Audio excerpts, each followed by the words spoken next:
예수님께서 성전에서 사람들과 논쟁하였던 그런 말씀입니다.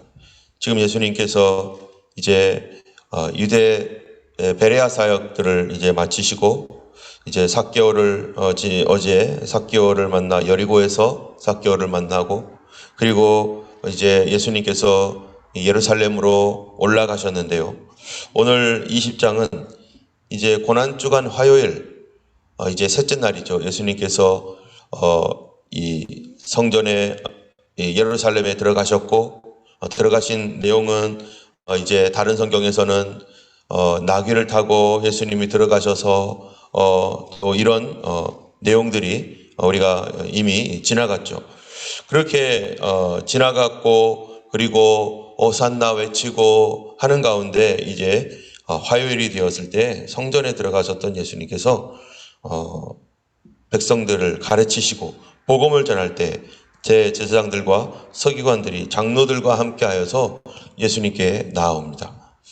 그리고 이 예수님께서 성전에서 말씀을 전할 때 그들이 말하기를 도대체 무슨 권위로 이런 일을 하느냐. 이런 일이라는 것은 뭐겠습니까? 말씀을 가르치는 거죠. 말씀을 가르치는 권위를 도대체 누가 너에게 주었느냐라고 물어보는 것입니다. 왜 그러냐면 거기는 성전 아니고 성전 안에서는 어떤 성전 안에 규칙이 있잖아요.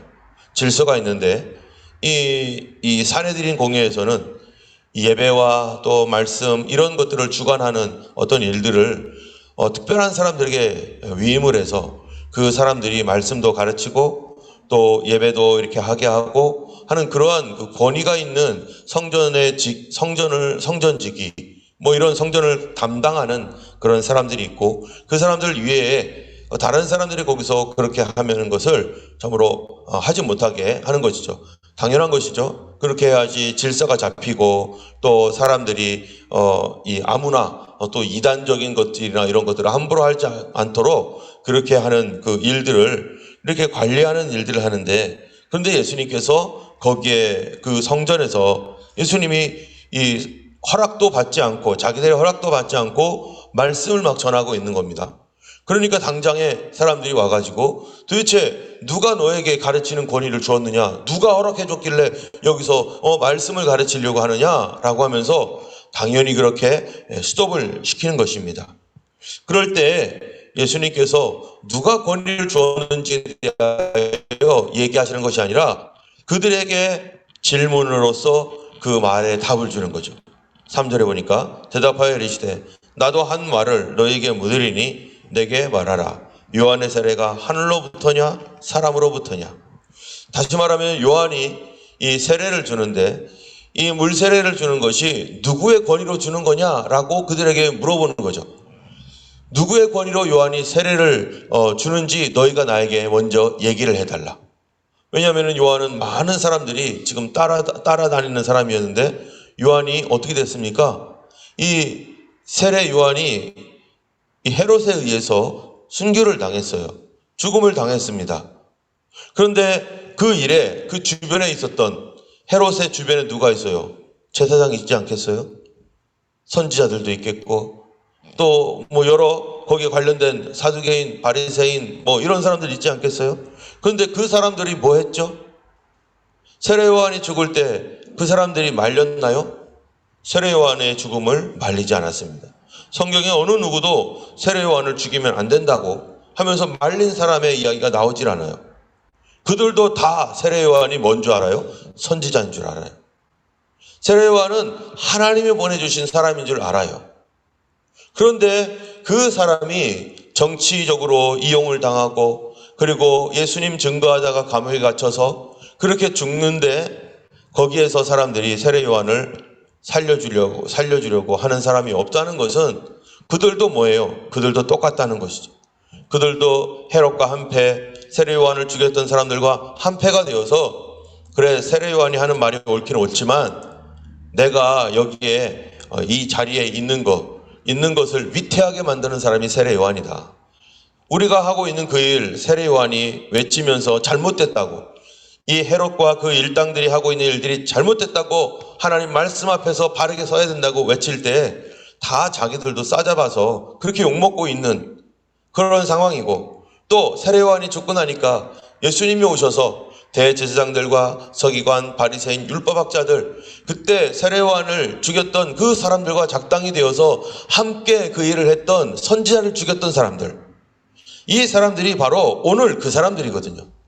세례요한을 죽였던 그들이 오늘 이 예수님이 성전에 와서 있을 때 하는 말이 무슨 권위로 이런 일을 하느냐라고 물어봤는데, 예수님은 그 말을 바꿔서 그럼 내가 물어보겠다. 너희들 세례요한 죽였지? 너희들 하나님의 선지자 세례요한 죽였지? 그러면 그 세례요한의 메시지와 그 말씀, 그리고 세례요한의 세례, 하늘로부터냐 사람으로부터냐 물어보는 거예요. 자기들의 큰 덫에 걸렸습니다. 만약에 여기서 이 하늘로부터라 이렇게 말하면요, 어찌하여 너희들은 그를 믿지 아니하고 세력과 함께 그를 죽이려는데 가담했느냐. 이게 지금 몇십 년 전에 일어났던 일이 아니잖아요. 세례요한이 방금 얼마 전에 그렇게 순교를 당했어요. 그러니까 자기들 기억에 생생하게 남아있는 이 세례요한, 자기들이 그때 뭐를 했는지 다 알고 있죠. 과거에 무슨 일이 있었는지도 자세하게 알고 있었던 그 사람들. 만약에 하늘로부터다, 세례요한은 하늘로부터 한 사람이다 라고 하면은 그렇게 트랩에 걸리는 거예요. 너희들 왜 그를 죽였네? 그러면은 거기서 그 얘기를 듣는 백성들이 어떻게 하겠어요? 두 번째로 또 사람으로부터라 하면은요, 세례요한은 하나님 보낸 사람이 아니라 그냥 자기가 한 거야. 그러면은 그 주변 모든 사람들이 세례요한은 하나님께로부터 온 선지자야, 하나님께로부터 온 선지자라고 이렇게 믿고 있는데, 그러면 거기서 하나님이 아니라 사람으로부터 난 거다라고 하면은 백성들에게 오히려 돌 맞아 죽을 것 같다는 거예요. 이래도 돌 맞고 저래도 돌 맞게 돼 있어요, 이 사람들은 지금. 왜냐하면은 성경에서는요, 거짓 선지자가 있으면 거짓 선지자를 어떻게 하라고 합니까? 하나님의 말씀을 전하는데 거짓말로 전하여서 백성을 미혹하여 다른 길로 가게 만드는 그런 거짓 선지자들은요, 돌로 쳐서 죽임을 당하는 것이 율법이에요. 구약시대 신명기에서 그 사람들을 돌로 쳐서 그러한 거짓말을 전하지 못하게 막아라. 그런데 만일 이 사람들이 참된 선지자를 모함해서 거짓 선지자로 이렇게 몰아가가지고 참된 선지자를 죽인 사람은 어떻게 할까요, 그러면? 그 사람도 역시 돌에 맞아서 죽습니다. 그러니까 그들이 하는 말이 6절에 보면은 만일 사람으로부터라 하면 백성이 요한을 선지자로 인정하니 그들이 다 우리를 돌로 칠 것이라. 지금 세례 요한이 그들의 손에 의해서 죽임을 당하였는데, 그들은 이 권위가 어디로부터인지 이게 묻고 있는 그들에게 참된 권위가 무엇인지를 하나님이 지금 말씀해 주는 거예요. 여러분, 성경에서는요, 이 하나님의 일을 하는 이 두 가지의 권위가 있습니다. 그 첫 번째 권위는요, 제사장과 같은 권위예요. 그 제사장과 같은 권위는 이 레위 혈통 가운데 아론의 자손 중에 제사장들이 있습니다. 아론의 후손들 가운데서 제사장이 되어서 그 사람들이 혈통적으로 하나님께서 그들은 이스라엘을 위한 제사장 가문이다. 그래서 아론의 후손들이 계속해서 제사장을 이어가고 있어요. 근데 예수님 당시는요, 아론의 후손 제사장은 이미 도망갔고 자기들이 작당을 해가지고 적당하게 뇌물 주고 돈 줘가지고 그래서 정치적 제사장으로서 아론의 가문도 아닌 거짓 제사장이 자기가 제사장이라고 하면서 거들먹거리고 있는 그때에 그 시대가 바로 예수님 시대입니다. 여기 있는 제사장 아론 가문 아니에요. 이 사람들은 하나님께서 주신 혈통적인 뭐가 없어요? 이 권위도 없어요. 어쨌든 하나님께서 이 땅에 이 하나님의 권위를 대신해서 발휘할 수 있는 그런 사람을 보내주셨는데 그것은 제사장입니다. 제도적으로 제사장이에요. 오늘날도 교회도 제도적 교회가 있죠. 이렇게 제도적 교회에서 이렇게 제도가 세워진 가운데 이 안수를 통하여서 목회자들이 배출되고 말씀이 전해지고 하는 이런 그 제도적인 교회 안에서 일어나고 있는 그런 하나님의 권위가 있습니다. 이것도 중요한 권위고 이거를 무시해서는 안 되는 것이죠. 두 번째로는 어떤 권위가 있습니까? 비제도적 권위가 있습니다. 이 비제도적 권위는 어떤 사람들을 구약에서 어떤 사람이 대표됩니까? 바로 선지자입니다. 선지자는 누구든지 될 수가 있어요. 말씀을 전하는 제사장은 이 레위 가문의 이런 혈통 아래에서 많은 훈련을 받고 제사장을 위해서 30년 동안 훈련을 받고 그리고 백성들을 가르칠 수 있고 그리고 제사를 주관하는 이러한 훈련받은 사람들, 하나님이 인정한 그런 혈통적 제사장이 있는가 하면은 그렇지 않고 누구든지 성령의 감동을 받으면 갑자기 엘리야처럼 나타나가지고 막 말씀을 전하고 이산저산 다니면서 어디서든지 말씀을 전했고 또 이 세례요한이 그랬듯이 세례요한도 여기저기 다니면서 말씀을 전했던 사람. 또 어떤 사람들이 있습니까? 또 이사야, 예레미야 이런 그 선지자들, 에스겔 이런 선지자들이 다 가문이 달라요. 지파가 달라요. 그런데 사람들이 그들을 하나님의 선지자로서 하나님의 권위 있는 자로서 인정한단 말입니다. 왜 그들이 하나님의 권위 있는 자로서 인정을 받습니까? 그들에게 누가 그들에게 권위를 주었습니까? 사람이 준 게 아니에요. 어느 날 제사장이 와가지고 너 선지자 해가지고 이렇게 한 게 아니라 하나님의 성령이 임하셔서 그가 말씀을 외치다 보니까 사람들이 저 사람은 하나님의 사람이야. 저 사람이 하나님의 말씀을 전할 수 있는 자격이 있는 하나님의 기름 부음 받는 사람이구나 라고 하는 보이지 않는 이 권위, 하나님께로부터 왔던 그 권위가 그의 사역을 통해서 막 나타나는 거죠. 그러다 보니까 이적과 표적이 있고 또 하나님의 말씀이 성경에 있는 말씀 그대로 진리의 말씀을 전하는데 이런 사람들이 선지자적인 어떤 사역을 감당하고 있는 것이죠.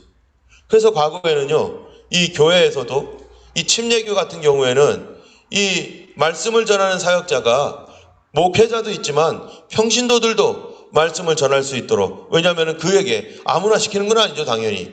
그가 하나님의 말씀으로 충분히 되어 있고 그리고 성령의 감동이 있어서 복음을 전하는 그러한 사람으로서의 권위가 인정되어질 때 교회가 비록 그가 목사 안수를 받지 않았어도 그를 말씀 전하는 사람으로 교회가 인정을 해주는 거예요. 그리고 그 사람이 이제 가서 이 말씀을 전하기 위해서 말씀 훈련을 받고 그 대표적인 사람이 누굽니까? 바로 스폴전 목사님 아니에요. 스폴전 목사님. 이 스폴전 목사님 같은 경우에 참으로 거듭나서 구원받은 이후에 그가 이 하나님의 은혜를 받고 나니까 10대 후반의 나이에서 막 말씀이 막 나오는 거예요. 말씀이. 그러니까 말씀을 막 사람들에게 이 사람 저 사람에게 말하니까 사람들이 막 이 말씀을 받고 은혜 받고 하니까 그가 다니는 교회에서 우리 교회에서 마침 목사님이 이제 사임을 하시니까 너 우리 교회에서 말씀 전해라. 그러고서 신학을 한 거 아니겠어요? 그리고 안수받고 그러고서 그 교회에서 이 다른 교회로 가고 또 여기저기 계속해서 초청을 받아가면서 전 세계적으로 정말로 하나님의 위대한 사람으로 쓰임받는 그런 귀한 목회자로서 그렇게 가는 것이 바로 언제부터 했었어요? 평신도였었을 때. 그렇게 평신도로서 지금도 말씀 전하고 있는 그런 사람들이 여럿 있습니다. 과거에도 그런 사람들이 많이 사역을 했어요. 그래서 이거는 누군가로부터 뭔가를 받은 게 아니라 하나님께로부터 받은 어떤 권위가 있었던 그런 사람들. 그게 누구로부터 또 받아들여야 됩니까? 자기 혼자서 내가 하나님께로 능력받았다. 내가 하나님이 나에게 말씀 줬다 해가지고 자기 혼자서 그러면 아무 소용없어요. 반드시 거기에는 교회에 뭐가 있어야 됩니까? 많은 사람들과 교회에 맞아. 저 사람의 저런 능력은 예수 안에서 나오는 능력이고 하나님께서 하시는 거라는 것이 함께 인정이 되어야 되는 거죠. 그랬을 때 비록 그가 말씀 전하는 어떠한 그 목회자가 아니어도 얼마든지 전가할 수 있습니다. 우리 교회도 이 어떤 신학훈련을 충분히 다 하지 않았어도 교회적으로 성도 안에서 이분은 우리에게 말씀을 전할 수 있는 충분한 영성이 있는 사람이다라고 인정을 받을 때 얼마든지 그런 일들을 할 수가 있는 거죠. 때문에 하나님께서 그렇게 세운 사람이라면 교회는 당연히 그를 말씀 전할 수 있도록 하고 이제 신학의 훈련을 받아서 참으로 주님의 길을 갈 수 있는 조건과 자격을 갖출 수 있도록 도와줘야 되는 것이 또 그런 것입니다. 어쨌든 이 오늘 본문에서 예수님께서 세례 요한은 도대체 어디로부터 온 권위를 갖고 있는 사람이냐라고 물었을 때 그들이 말을 못한 이유가 뭐였죠? 자기의 권위나 자기의 위치가 흔들리고 백성들에게 비난받을까 봐. 이 사람들은 이미 진리를 가지고 말하는 사람들이 아니에요. 진리를 가지고 말하는 사람이 아니라 자기의 정치적 이익과 자기의 경제적 이익을 위해서 그거를 말하는 사람이에요. 내가 이렇게 말하면은 나에게 이익이 될까? 이게 진리가 아니어도 내가 이렇게 하면은 나에게 도움이 될까? 이것만 생각하는 대제사장, 서기관, 바리새인, 진리와 상관없이 자기 입속 차리는 이런 사람들, 그들이 말하기를 우리 모르겠다. 그러니까 예수님께서도 나도 무슨 권위로 이런 일을 하는지 너에게 이르지 아니하리라. 이게 무슨 말이겠어요? 너희들 그런 말 할 자격 없지? 이런 얘기죠.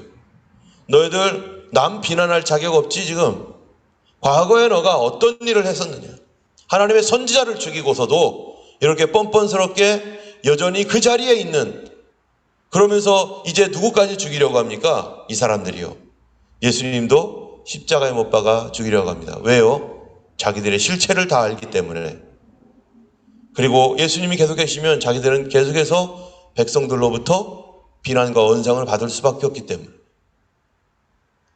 예수님께서 이런 기득권, 이런 사람들에게, 종교 기득권을 갖고 있는 사람들에게 도전을 하고 있는 것이죠. 그러면서 포도원 농부의 비유를 말씀해 주십니다. 이제 뭐가 끝난 거예요? 그들의 시대가 곧 끝난다. 누구의 시대? 유대 종교의 시대. 하나님께서 유대교 이 이스라엘에 참으로 믿음을 주셔서 아브라함을 통해서 시작되었던 이 믿음, 그리고 아브라함도 선지자이죠.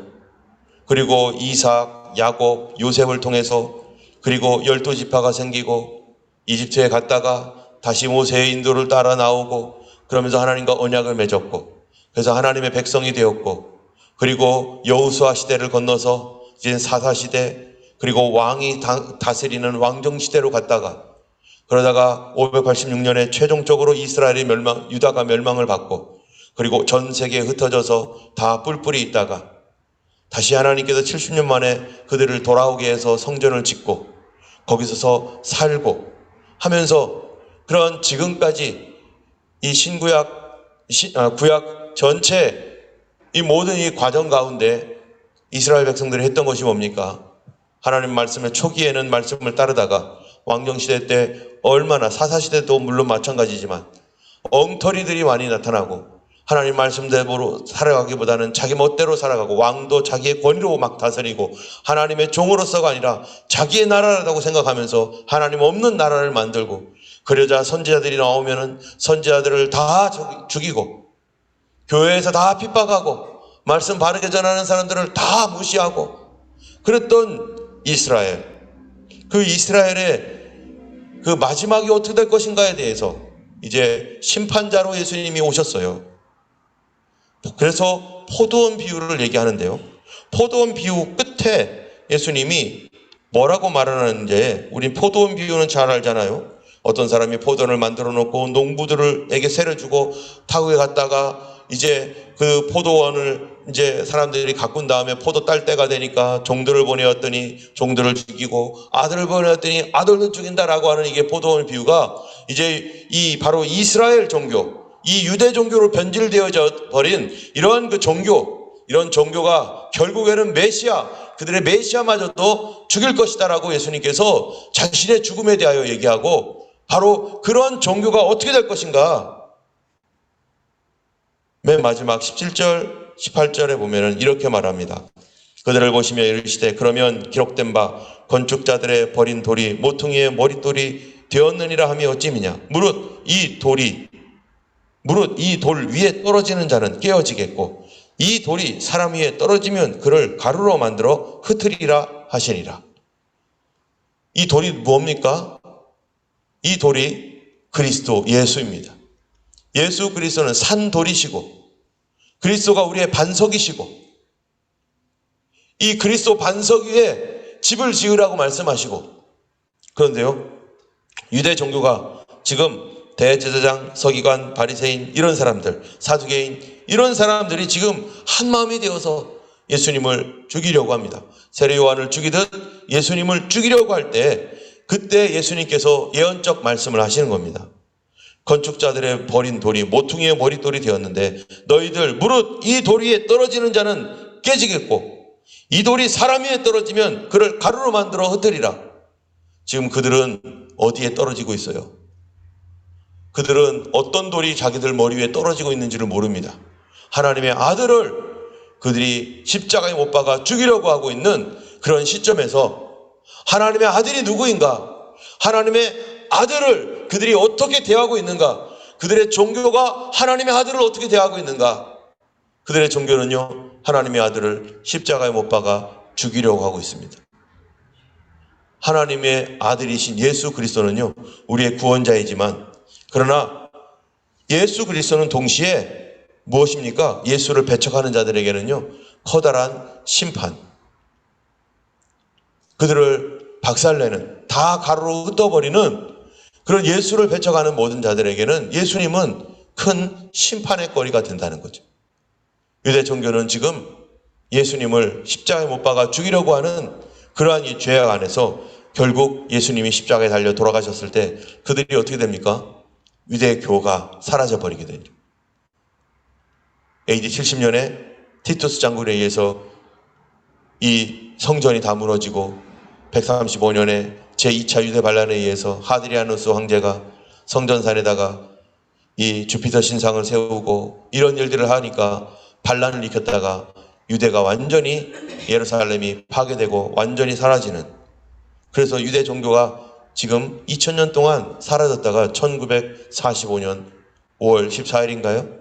그때 독립할 때까지 이스라엘이라는 나라가 존재하지 않고 이제 겨우 독립하여서 이제 이스라엘이 존재하고 있는 이때입니다. 왜 이스라엘이 존재하고 있습니까? 주님 다시 오실 날에 대한 사인으로 이스라엘은 존재하고 있습니다. 우리 예수님의 말씀대로 이 땅이 그렇게 되어져 가고 있는 것입니다. 여러분, 가장 권위 있는 분이 누굽니까? 예수님이 권위 있는 분입니다. 예수님께로부터 모든 권위가 나오는 것입니다. 우리가 하나님의 말씀도 예수 그리스도의 권위 아래에 있는 것이죠. 그런데 이 권위 있는 하나님의 말씀을 왜곡하고 주님 이외의 다른 것들을 받아들이면서 종교를 혼합하고, 그리고 그래도 괜찮다고 말하고 이 말씀을 격화시켜가지고 사람의 작품이라고 말하고 있는 그러한 대제사장, 서기관, 바리새인과 같은 그러한 오늘날의 믿지 아니하는 교회 내의 그런 신학자들, 자유주의로 변질되어 가지고 예수 없는 교회를 만들고 세상의 다른 종교들과 통합하고 있는, 하나님의 권위를 무시하고 말씀 권위를 무시하고 예수님의 말씀을 더럽힌 그러한 교회의 종말이 뭐겠어요? 마지막 때가 그 교회의 종말 시대라는 것입니다. 유대교가 예수님을 거절함으로 말미암아 어떻게 됐어요? 그렇게 기다렸던 메시아를 그들이 거절함으로 말미암아서 그 돌이 그 종교 위에 떨어짐으로 말미암아 박살이 나가지고 끝이 난 것처럼 이제 주님 다시 오실 때 교회가 어떤 상태가 있다는 겁니까? 교회가 배도한다는 것입니다. 교회가 배도하게 되어서 예수님의 보배로운 예수님을 우리가 품고 있어야 되는데, 교회가 예수님을 문 밖에 세워두고 문을 두드리면서 열어달라고 말할 때 교회가 예수 이외에 다른 구원을 받아들이면서 세상 종교와 합해가지고 이렇게 예수 없는 종교로 배도가 되어질 때, 그때 주님 다시 오실 때 교회가 어떻게 되는 거예요? 교회가 심판을 받는 것이죠. 누구와 같이요? 세상과 함께 심판을 받는 것이죠. 그게 바로 요한계시록에서 말하고 있는 마지막 때 아니겠어요? 이스라엘 종교도 결국 예수님 오심으로 말미암아 심판을 받았는데, 이제 마지막 때 주님이 복음이 땅끝까지 전파되었지만, 그러나 교회들은 또 아이러니하게도 예수 없는 이러한 예수님을 배반한 배도한 교회가 되었기 때문에 그때 다시 주님이 심판하시는 것입니다. 그날에 주께서 그 심판을 견딜 수 없기에 믿는 자들을 정말로 나팔 소리와 함께 보호하시고 우리를 공중으로 들어 올리셔서 참으로 이 가운데 빠지지 않도록 빌라델비아 교회처럼 너가 나의 인내의 말씀을 지켰은즉 나도 너를 지켜서 시험의 때를 면하게 하리라 하신 말씀과 같이 우리가 끝까지 예수님을 배반하지 아니하고 현재 가지고 있는 이 믿음 우리가 지키며 말씀 중심으로 살아가고 말씀의 정신을 지키고 하나님 말씀 앞에서 우리 자신을 처복종시키는 그러한 믿음의 삶을 살아가야 될 것입니다. 오늘도 하나님 말씀에 온전히 의지하여 주님께 기도하기는 주님 다시 오실 그날 언제인지 알지 못하지만 오늘과 같은 동일한 마음, 처음 믿었을 때의 동일한 심령으로 예수님 변질하지 아니하고 사랑이 변질되지 아니하고 예수님을 끝까지 따라갈 수 있는 믿음의 길을 걸어가는 우리가 되기를 기도하며 오늘 이 한날 예수님과 함께 걸어가는 우리가 되기를 원합니다. 기도하겠습니다. 걸어가신 하나님 아버지, 이 땅에 있는 모든 것들이 변하고 있습니다. 주님, 믿음도 변하고 소망도 변하고 사랑도 변해가는 이 시대 가운데 아버지 하나님이여 참으로 교회도 변하고 있습니다. 주님 언제 오실지 알지 못하지만 참으로 그때가 되면 혼합되어지고 섞이는 이런 시대 가운데서 아버지 하나님 우리가 믿음을 바르게 지키며 아버지 하나님이여 처음 우리 조상들이 가지고 있었던 하나님 온전한 믿음, 예수님께서 우리에게 물려주셨던 부활의 신앙, 하나님으로 하나님 중심, 예수 중심, 하나님 말씀 중심의 이 신앙을 버리지 않고 세상이 어떻게 가든 하나님이여 참으로 우리가 이 믿음을 지키며 계속해서 복음을 전하는 교회가 되게 하시고 선교하는 교회가 될 수 있도록 하나님이여 도와주시옵소서. 주님 오실 그날에 아버지 하나님이여 참으로 우리가 미혹을 받아 하나님 예수 없는 종교 가운데 있지 않게 하여 주시고 아버지 종교의 영으로 살아가는 자 되지 않게 하여 주시고 주님의 신부로 하나님이여 남아서 끝까지 하나님이여 참으로 믿음을 지키며 아버지 하나님 주의 오실 길을 예비하는 하나님 선교와 전도의 사역 능히 감당할 수 있도록 하나님 변질되지 아니하도록 주님 저희를 도와주시고 보호해 주시옵소서. 주님께서 우리의 믿음을 지켜주시기를 원합니다. 하나님이여 이 시대에 물들지 않고 하나님 말씀 가운데 하나님 믿음으로 살아가는 하나님이여 참으로 반석되신 예수님 위에 하나님이여 이 땅에 소망을 두지 않고 오직 하나님 나라의 소망 가운데 살아가는 우리 모두가 될 수 있도록 축복하여 주시옵소서. 감사드리며 우리 주 예수님 이름으로 기도드렸습니다. 아멘. 하늘에 계신 우리 아버지 이름이 거룩히 여김을 받으시오며 나라의 임하옵시며 뜻이 하늘에서 이룬 것 같이 땅에서도 이루어지이다. 오늘날 우리에게 일용할 양식을 주옵시고 우리가 우리에게 죄 지은 자를 사하여 준 것 같이 우리 죄를 사하여 주옵시고 우리를 시험에 들게 하지 마옵시고 다만 악에서 구하옵소서. 되게 나라와 권세와 영광이 아버지께 영원히 있사옵나이다. 아멘. 오늘도 승리하신 하루 되기를 주님의 이름으로 축원합니다. 기도하겠습니다.